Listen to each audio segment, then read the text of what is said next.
Hello and welcome to our viewers in Nigeria and around the world to Global TV AM News live in Nigeria's capital, Abuja.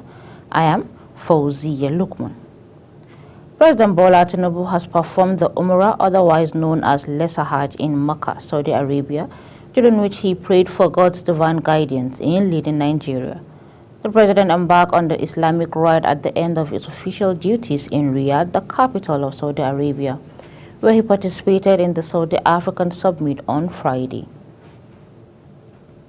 Every opportunity to thank God Almighty Allah for what He has done for me, humanity, and the entire country.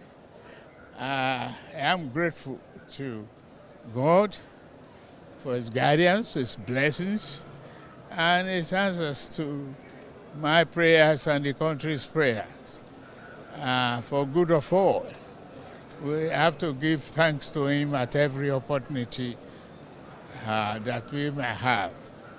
For the country, may our prosperity grow and our humanity be kind to each and every one of us. The prospect of the country is yet to blossom to the level that we require. It needs hard work and consistent prayer. And we are giving it to our mind and our spirit in every way possible. Minister for State of Police Affairs Iman Suleiman Ibrahim has revealed that the Police High Command will execute President Bola Tinubu's directive for the withdrawal of police personnel from VIP security duties and developing a community policing strategy, amongst others. The minister made the development known on Monday during a two-day management retreat at the Ministry of Police Affairs. Suleiman Ibrahim said the Police Inspectorate Department in particular should evolve its operations to focus on robust monitoring, evaluation, accountability, and learning, adding that reports must be factual, practical, and evidence-based, as well as serve a critical tool for enhancing police performance. Following the just concluded gubernatorial elections held in the three states of Bayelsa, Imo, and Kogi, Nigerians have reacted to development that thrilled the processes, expressing mixed feelings over the overall conduct of the exercise. Sharon Ajay, who sought the view of some of Abuja's residents, now reports. While the winners of the elections and their supporters are celebrating, Mohammed Ibrahim has urged other candidates who trailed behind to rally round the winners in a bid to advance the overall interests of their respective states. Happy that we are able to have this political space from the last 23 years and we're still moving. So what actually has happened, naturally in every contest there must be a loser and there must be a winner. So I advise the losers to take all the constitutional measures to seek for their redress in court. But then, in summary, if they can also work with the winner, the most important thing is everybody wants to lead, but everybody cannot lead. One person needs to really lead. So all they need to do is just to see if they can join hands with the present winners and see how they can really put up their ideas together with the present winner and move the states forward. Not impressed with the electoral process, Femi stated that violence has become a norm during elections in Nigeria, expressing the fear that the country may be losing touch as a democratic nation. By now, in the 21st century, we did not get it right. What happened in 1983 was because of elections. That's why military came in December 31st. That was the reasons. And if by now, 1999, when we have another democracy, if by now we did not get it right, I don't know where we are going to get it right now. That is why we must go back to the National Assembly and amend the laws. A lot of criminals need to be banned from this politics. Once you are found guilty in election malpractice, you will be stay away from politics. That's the solution. Even for execution, they should kill them so that we can move forward.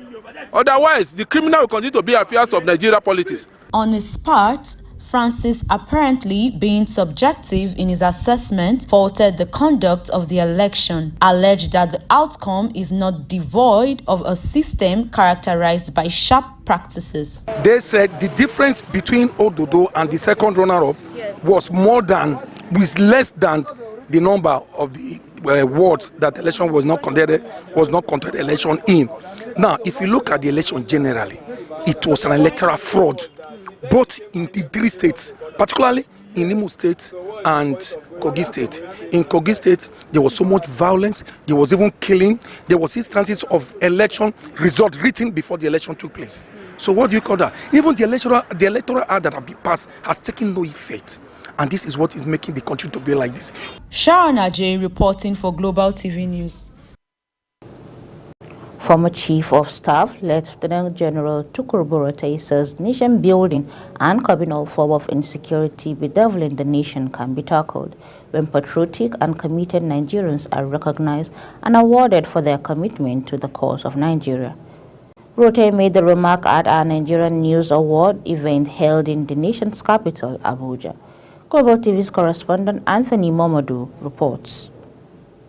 This August gathering is here to witness the Nigerian News Award aimed at celebrating and awarding unsung Nigerians who have contributed to the development of the country. Former Chief of Army Staff, Ambassador Tukur Buratai, stated that the award and recognition of outstanding citizens causes ripple effects across generations in development of the country. You can see many of them have received award in terms of security. You see General Edwin, you see the Director of the DSS, the Director of the State Security Service has received this award. So everyone right now aware of what encourages them to continue. In his welcome address to the gathering, Chairman Planning Committee of the event, Ita Peters, harped on the importance of rewarding hard work and patriotism, while the publisher of our Nigerian News magazine, Dr. M.S. Abubakar, read out the successes of recognizing citizens. Professor Emmanuel Dandura, His Royal Highness Oba Hamid Onyelude, and other awardees expressed their confidence in a new Nigerian project and the need to appreciate efforts of outstanding citizens. There is no gainsaying that to whom much is given, more is expected.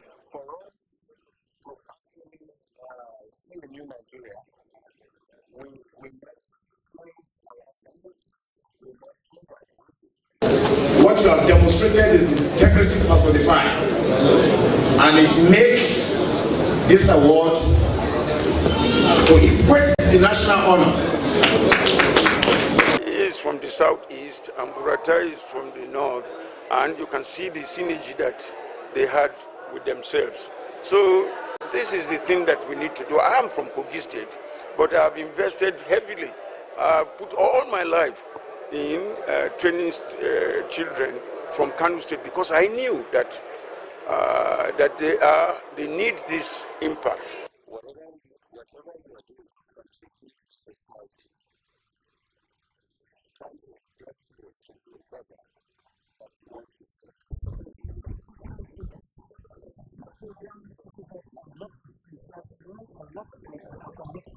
Thus, the recognition and awarding of patriotic citizens will only enhance nation-building processes. Anthony Momodu, Global Television News, Abuja. The National Assembly has expressed readiness to launch an application known as NASI to monitor budget, transparency and implementation by ministries, departments and agencies, MDAs of government. Deputy Speaker of House of Representatives Benjamin Okezi-Kalu made this known in Abuja, saying the initiative will also include adherence to the principle of federal character by affected MDAs. Kalu, who dropped the hint during the courtesy call over the weekend, said that the mechanism is driven by conscious effort of the Parliament to effectively check the performance of budgetary allocations to agencies of government. Meanwhile, the chairman, Senate Committee on Finance, Sani Musa, has said genuine and deliberate collaborations between the legislatures and the executive arms of government could produce a robust fiscal policy that will effectively address Nigeria's economic challenges and boost revenue generation. The Nigerian Labour Congress and the Trade Union Congress of Nigeria on Monday ordered the affiliates to withdraw the services nationwide from midnight on November 14, 2023. TUC President Festus Osifo disclosed this while addressing journalists in Abuja on Monday. The strike is also to protest the battering of the NLC President Joe Ajaero and some other executive of the Congress in Owerri, Imo State on November 1st, as well as pending labor issues on Imo State. Osifo says the strike would remain until government at all levels wake up to their responsibilities. Labor leaders in the country on Monday lamented the pains inflicted on Nigerian workers by the present economic challenges occasioned by fuel subsidy removal and inflation. They said the cost of transportation has skyrocketed while food prices have soared astronomically. The 3-day seminar themed creative and innovative strategies to manage workers' expectation and reality in challenging economy is held between Monday and Wednesday this week. While admitting that the government of President Bola Tinubu is new, David, however, called on the government to do more to improve the welfare of the Nigerian workers in the face of challenging situations. The Acting Controller General of the Nigerian Immigration Service, NIS, Caroline Adepoju, on Monday ordered the immediate investigation into the cause of Sunday's auto accident that killed at least 4 personnel of service. Briefing journalists at the service headquarters in Abuja, the NIS Public Relations Officer Dotun Arikwe says the CGI also declared 3 days of mourning, even as flags will fly at the half-mast in the commands nationwide. This is as 7 injured personnel are undergoing treatment at the Aminu Kano Teaching Hospital, Kano, and burial arrangements are underway for the departed persons. Taraba State Governor Abu Kefas on Monday consoled the families of a boat accident that claimed over 20 lives in Ibi local government area of Taraba State. According to the statement, Governor Kefas, while praying to God to grant the souls of the departed eternal rest, disclosed that the state government was already working out modalities to end future occurrences of boat mishap in Taraba State. The Independent National Electoral Commission (INEC) has scheduled elections in some part of Kogi State for Saturday, November 18, 2023. INEC made this announcement on Sunday in a statement signed by spokesperson Mohammed Kudo Haruna. Further to our statement yesterday, we have received an update from our Kogi State office regarding the suspension of election in some local locations in the state where result sheets were completed before the commencement of the voting, Haruna said, quote and unquote. The Electoral Commission added that most critical incident occurred in 9 out of 10 wards in the Oguri-Magogo local government area of Kogi State. Polling units and 15,136 registered voters remain suspended. In line with the Section 24, Subsection 3 of the Electoral Act 2022 and Clause 59 of the INEC Regulations and Guidelines on the Conduct of Election 2022. Fresh elections will be held on Saturday, November 18, 2023 in the affected polling units, INEC said. Chairmen and members of Osun State Statutory Commissions were on Monday sworn in by the State Deputy Governor, Kola Adewusi. The inauguration followed the successful screening and confirmation of the nominees by the State House of Assembly. The commission, whose chairmen and members took oath of office, include the Osun State Independent Electoral Commission, Osun State Judicial Service Commission, Osun State Civil Service Commission, and Osun State House of Assembly Service Commission. Earlier, the statement by the Press Secretary to the Speaker, Osun State House of Assembly, Tiamino Olamide, says having concluded the processes of screening and confirmation of nominees, the House has forwarded its recommendations to the Governor, Ademola Adeleke. The West African Examination Council on Monday announced that it had ditched the paper and pencil test model and has adopted the computer-based test mode for the conduct of the Senior Secondary Certificate Examination. This is contained in a statement signed by the acting head of the Public Affairs Unit of WAEC, Moyesola Adeshina. According to the statement, the innovation will kick off with the conduct of the West African Senior School Certificate Examination for private candidates in February 2024. You're watching Global TV AM News coming to you live from Nigeria's capital, Abuja. We are on StarTime channel 276. Kindly follow us across social media platforms using @GlobalTVNG and other handles now showing on your screen. When the AM News returns, fuel subsidy, forex liberalization likely drive inflation to 30% by December. The news continues shortly with details of this and other stories right after this short break. Please don't go away.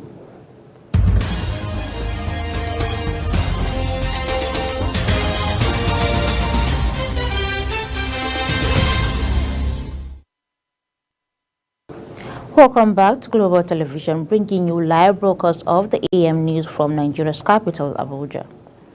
On the foreign scene, the latest negotiation towards the global treaty to combat plastic pollution opened in Nairobi on Monday, with tensions expected as nations tussle over what should be included in the pact.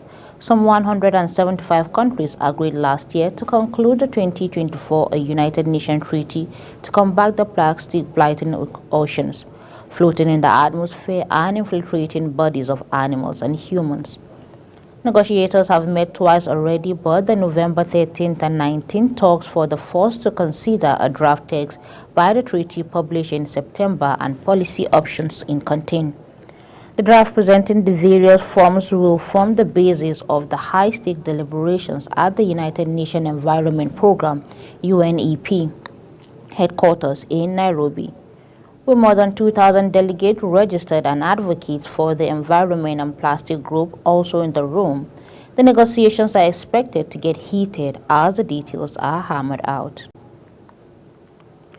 British leader Rishi Sunak on Sunday sacked controversial Interior Minister Suella Braverman as he reshuffles his top team ahead of the general election expected next year. Sunak had come under growing pressure as the ex-Braverman outspoken right-winger after critics accused her of heightening tensions during the week of contagious pro-Palestinian demonstrations and counter-protests in Britain. It was immediately clear who will replace Braverman, who was appointed to the post when Sunak became Prime Minister just over a year ago. Major ports handling 40% of Australia's freight trade have reopened, operators DP World said on Monday, 3 days after they were crippled by the cyber attack. DP World cut its system from the internet when the attack was detected on Friday, preventing trucks from uploading or picking up cargo ports at Sydney, Melbourne, Brisbane, and Fremantle. DP World Australia is pleased to announce that the operations resume at the company's port across Australia, the operators said in a statement. The firm said it has successfully tested key systems overnight before reopening. It also said it's expected to move 5,000 containers out of the 4 terminals during the day, not far from the industry's estimate of their usual daily traffic. Australia's National Cybersecurity Coordinator Darren Goldie said DP World did the right thing by cutting off its internet access to prevent attack from spreading. U.S. Senator Tim Scott announced on Sunday that he is withdrawing from the U.S. presidential race, saying voters have given him a clear message of not now. The South Carolina lawmaker, who was running to become the first black Republican president, has been struggling to rise above the pack in the party's crowded field, polling in 6th place among Republican primary candidates. The 58-year-old only 2% of the voting, according to the Real Clear Politics average of recent major opinion polls. Scott officially announced he was running for the Republican nominations in May after spending months visiting the states considered crucial to gaining early momentum in the contest. During his campaign, he frequently underlined his Christian faith and the conservative rules he learned growing up in a poor single-parent household. Time to talk about some business now ahead of tomorrow's Tuesday's release of October 23rd inflation figures by the National Bureau of Statistics (NBS).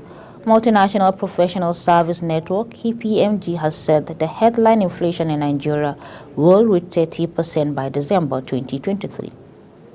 Nigeria's current inflation rate for the month of September is 26.72%. KPMG, in its Microeconomic Review H1 2023 and Outlook for H2 2023, released at the weekend, anticipated the current inflation pressure in the economy will persist into H2 2023.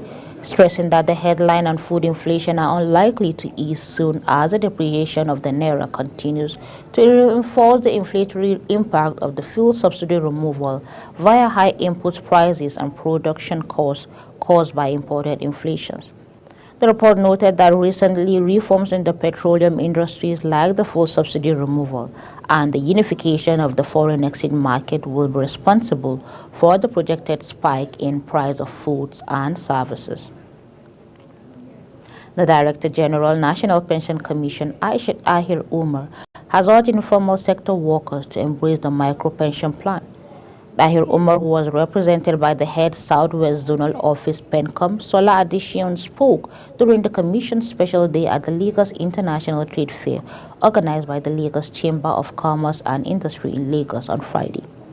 According to her, the micro-pension plan was being embraced in Lagos and the zonal office was intensifying efforts at creating more awareness for plan within the Southwest geopolitical zones. The Nigerian Customs Service (NCS) has adjusted the foreign exchange rate for its traffic and duties. The new rates were reflected on the single window trade portal of the federal government. Rates vary from different items, typically from 5% to 35%, and are assessed with reference to the prevailing harmonized commodity and coding system (HS). Last month, the Central Bank of Nigeria (CBN) announced lifting of ban on 43 items previously restricted from accessing forests. Consequently, the amount used to clear goods, including the 47 items at Nigerian ports, has increased. A quick look at sport for you. The Nigerian Football Federation (NFF) has said it will use the 2026 FIFA World Cup qualifiers against the Crocodiles of Lesotho and Zimbabwe's national team to prepare the Super Eagles for the 2024 African Cup of Nations billed to hold next year in Cote d'Ivoire. The Super Eagles camp for the World Cup qualifiers opened yesterday in Uyo, with majority of players expected to arrive in the city today ahead of the first game in the series against the Crocodiles of Lesotho on Thursday. According to a program released by the Nigerian Football Federation (NFF), Super Eagles field training will begin at the evening in the Godswill Akpabio Stadium, which will also host the match. That's it on Global TV AM News. We are on StarTime channel 276. Kindly follow us across social media platforms using @GlobalTVNG and other handles now showing on your screen. On behalf of the production team, I am Fauziya Lukman, thanking you so very much for watching.